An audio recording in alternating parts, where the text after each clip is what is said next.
consultant Snoop Dogg give you to run Sunday?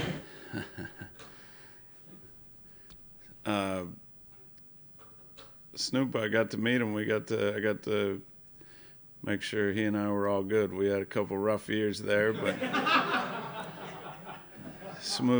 got smoother over the last few, and then him being out here and saying he was part of the dog pound, we're good now. I can go back to listen to the West Coast rap. Hey, we've talked in the past about how good the Browns defense has been in getting takeaways this year, the dramatic swing that's had. What effect does that have on the offense? Obviously, you get more possessions, shorter field at times. Is there a big carryover when teams can get takeaways like this? It's huge. It's the biggest win-loss stat there is in football. And I show offense every week. Last week I think the records were 4-1 if you were +1 or better, 5-1 if you were +2 or better. There is no bigger stat. If you can end up in plus category, however it happens, if it happens, your defense gets 5 or 6 and you give it away a couple times, you're still +3. But very rarely does it work against that pattern. That's through years and years, 20, 30 years of statistics that if you can end up in the plus territory, especially on the road, it has a direct correlation to winning. The aberration was, that first game against Pittsburgh. I mean, statistically, that's 98, 99% you win that game. So, I show that every week, along with the fact of how many games are decided by 3 points or less, 7 points or less. Again, just trying to stress that, most of these games, all of ours this year, are coming down to, a field goal, 7 points, and usually the smarter team, the team that is more aware, has the best chance to win, and obviously the one that protects the football. So, it is awesome what the defense is doing.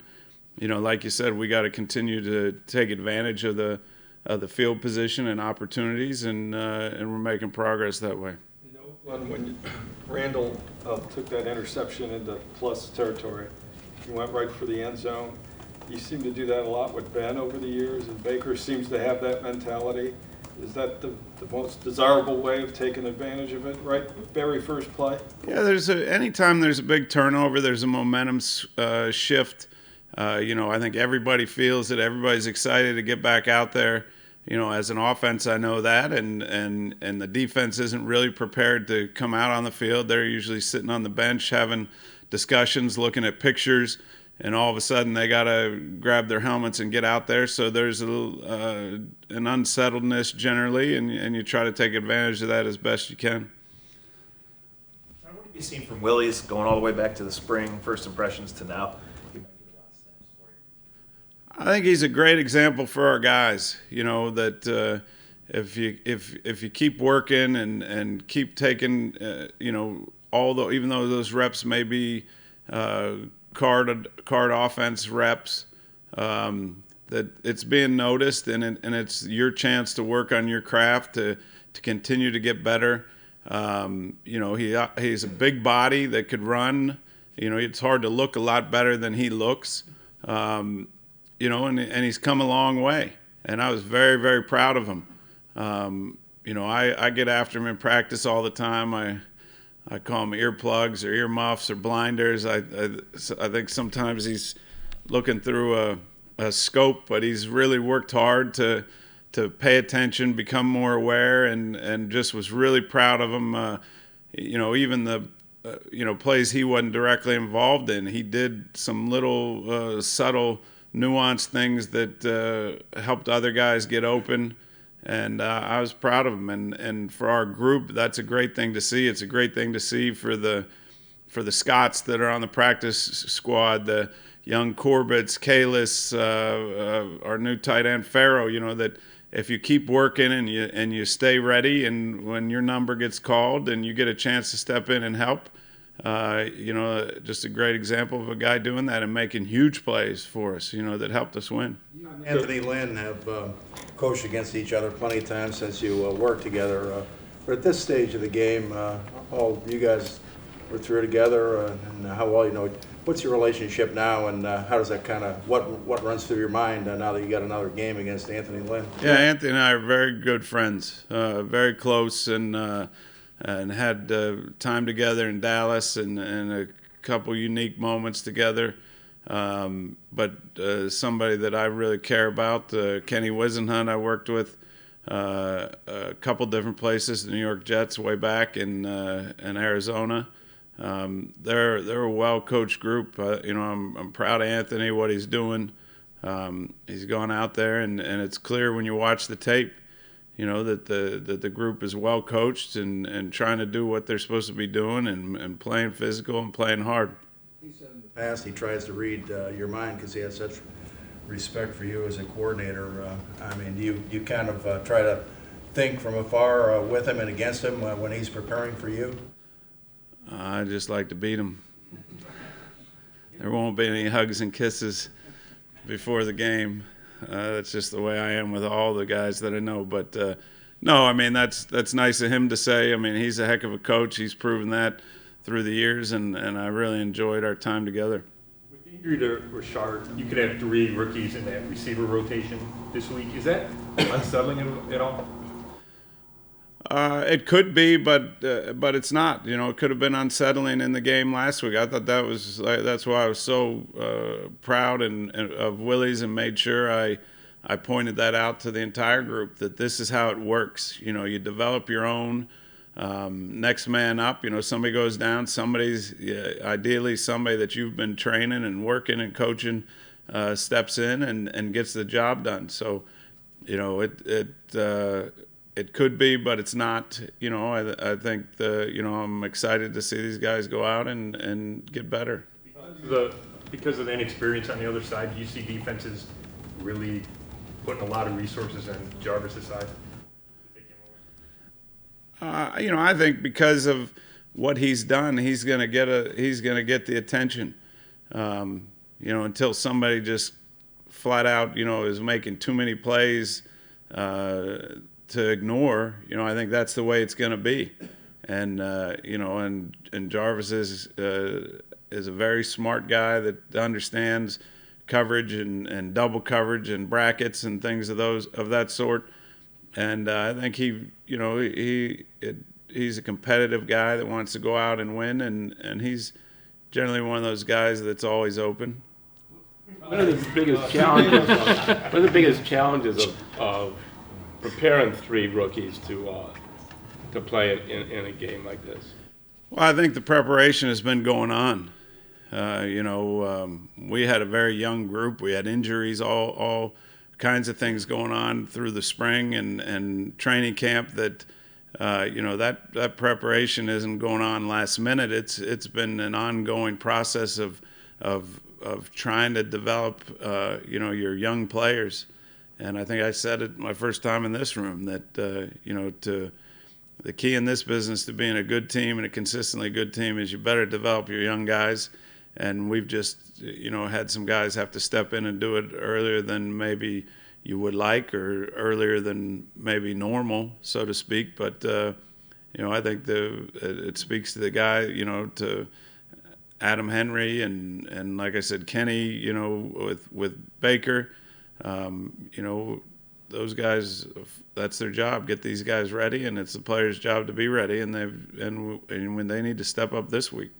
Todd, would you say it's been kind of an ongoing temptation to bring in a veteran wide receiver with all this stuff going on that you mentioned? I don't know. I don't know that to be a fact. I think there's been guys that we've talked to, worked out, and it comes back to what do we have here and what are they capable of and what do we think the ceiling is on these guys. And, days like the other day when a young guy like, I keep saying young guy like Willie's, but, Antonio is a young guy that's made arguably, a couple of our biggest plays of the year in the pass game. The further you go, the more I think you like to see your own, the guys you put a lot of time and effort in, step in and do the job. We ask you a lot of questions about quarterbacks. but you guys are second in the league in rushing per game and averaging 4.6. Thank you. Well, how important is that to what you want to get done? I think it's very important. With a young group, with a young quarterback, if you can win the line of scrimmage and run the ball efficiently and effectively, I think it's a big thing in this division. As the season goes on, I think that becomes a bigger thing. You got to be able to run the football when teams know you. There's probably a good chance that you're going to run it, whether it's weather related, cold, whatever it is. Specifically in this division, I haven't been in it for a long time. You got to be able to run the football, and it's not something I think you can just flip a switch and all of a sudden be a good running football team. You got to stay dedicated to it. You got to stick with it, even like last week when it didn't look too pretty at times, or penalties were calling things back. It ended up paying off. Duke did a great job. We popped a couple runs late that, arguably were the biggest plays of the game to get us in tighter, and give us a better shot at the field goal. So, all these things that have been going on with our team, I think, are really good. I mean, you could say we've been in more close games than anybody else. We're sharpening our sword for hopefully, critical situations as we go forward. And we'd like none of the games to be close and you win easy every single week. But man, our group, offense, defense, special teams, I got to believe we're as mentally hardened as anybody, and we got to use it to our advantage. Last week you said, when we were talking about Mayfield, you said the Ravens will be a real test and we'll know a lot more Sunday evening. So obviously we all saw the game, but when you were breaking everything down, what did you kind of learn about Mayfield going against that caliber of defense? I was encouraged again. Everything wasn't perfect. There's areas he's got to continue to improve, but he can make plays. And again, I never felt once in that game that even with a lot of the negativity that was going on at different times for different reasons, I never felt like we didn't have a chance to make a play. And his attitude is tremendous. He's into the game on the sideline, in between, during timeouts, whatever it is. There's never a time you're not looking in his eye and feeling like we got a chance. So, those are all positives. For us as a group, it again, we got to eliminate the minus plays. And a lot of those come through mental errors, and we just got to be smarter. You mentioned Duke with those big runs at the end of overtime. Do you feel like you need to get him the ball earlier in games? You want all your players involved. At running back, sometimes that's a little tougher than others. You can't just run him out there. We've been heavy pass with him in there. We got to make sure that we're running the ball with him and throwing it to him. But at the same time, we're trying to get Nick Chubb carries. His didn't. He had a little bad luck in there and his opportunities. But man, when you open the game with Carlos, running into the teeth of the defense for 10, 11 yards, that gets you excited too. So, it's good problems. And I think it's all part of the recipe for being a real good offense. Is you got guys, number one, making the most of their opportunities. Like I said, Nick Chubb got 3 touches 2 weeks ago and had 100 yards. Duke, I think he played more plays than normal. We were in third down a bunch and 2 minute, and end of the game 2 minute. We had a lot of situations that got him in there, but I thought he made the most of his opportunities. A guy like Willie's, didn't have a ton of plays, but he made the most of his opportunities. David, made a better use of his opportunities and was productive. And I think when you have that dynamics happening, when guys know they're not going to get a ton of opportunities, but they're taking advantage of them, I think it is a recipe for having a chance to be a pretty good offense. 9-yard catch run by Willis relative to Mayfield.